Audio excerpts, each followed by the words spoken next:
সেজেগুজে সব মঞ্চের সব সাজানো প্যান্ডেলে ঠাকুর দেখতে বেরোবার সময় একবার এই সাজানো প্যান্ডেলের মঞ্চে যারা অভুক্ত অবস্থায় বসে আছে সমাজের মঙ্গলের জন্য তাদের একবার দেখে যাবেন।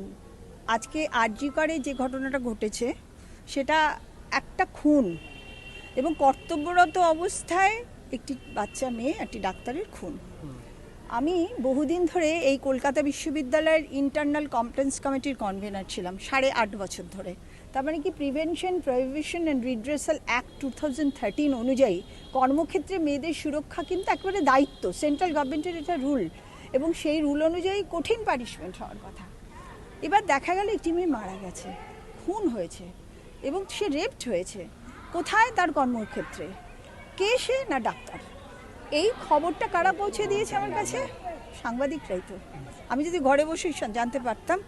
তাই তোমাদের আজকের সম্মেলনে আমার এই কথাটা মনে পড়ে গেল যে এটা বলা দরকার যে সাংবাদিকতা কত মূল্যবান যে এই খবরটা পৌঁছে দেয়।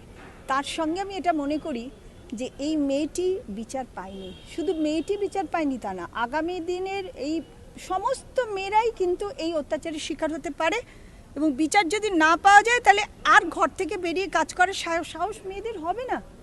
এই একবিংশ শতাব্দীতে দাঁড়িয়ে এই অবস্থা। সুতরাং বিচার চাই এবং বিচারের জন্য মানুষ পথে নেমেছে। ডাক্তারবাবুরা অনেক দিন ধরে অবস্থান ধর্মঘট করেছে, আজকে তারা কাজেও ফিরেছে যেহেতু তাদের এথিক্সে লেখা আছে, কিন্তু তারা আবার অনশন করছে। ছোট ছোট কচি 6-7টা ছেলেমেয়ে তার সঙ্গে রিলেতে নেমেছে সিনিয়র ডাক্তাররা। তারা একটা মঞ্চ বেঁধেছিল, সেই মঞ্চও ভেঙে দেওয়া হয়েছিল। কোথায় আমার মনে হয় একটা দেশে বলা উচিত যে হ্যাঁ বিচারের জন্য যা কিছু করার সব করতে হবে, এটা মানা যায় না তা না, যারা বিচার চাইছে তাদের ওপরে নানা রকম আক্রমণ নামছে। তাই আজকে ওরা নিজের চেষ্টায় একটা মঞ্চ টঞ্চ করে বসে আছে, 3 দিন হয়ে গেল ওরা খায়নি। তাই আমি সবার কাছে এই ডাক্তার বলেছিলাম যে সেজেগুজে সব মঞ্চের সব সাজানো প্যান্ডেলে ঠাকুর দেখতে বেরোবার সময় একবার এই সাজানো প্যান্ডেলের মঞ্চে যারা অভুক্ত অবস্থায় বসে আছে সমাজের মঙ্গলের জন্য তাদের একবার দেখে যাবেন।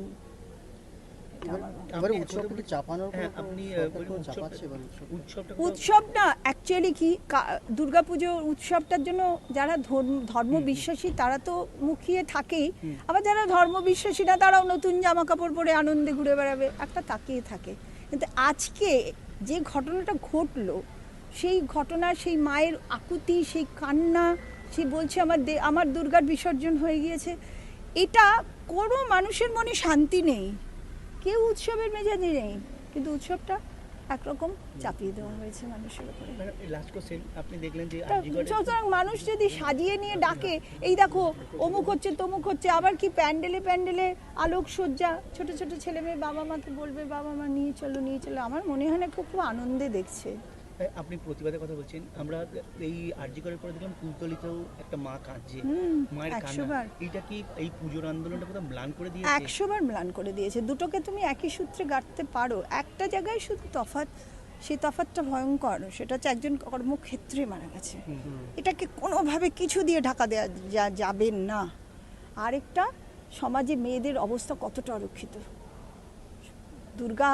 দুর্গাও তো মেয়ে, অথচ আজকে পথে প্রান্তরে দুর্গার অবস্থা কি? থানা তো সিভিক ভলেন্টিয়ারের উপরে থানার ভিতরে ঘটনা ঘটছে, এটা কি মহিলা মানে আপনি তো একজন মেয়ে বা মা সবই কিছু, কোথাও কি মা দুর্গার যে আগমন এখন পুজো চলছে, মা দুর্গাও তো সেই জায়গায় কোথাও ব্যর্থ বা অপমানিত, কি মনে হয়? দেখো আমি তো আমার ধর্ম বিশ্বাস নেই, আমি ভূত বিশ্বাস করি না, ভগবানেও বিশ্বাস করি না, আমি শুধু মানুষের কর্ম এবং কর্মফলের উপর বিশ্বাস করি।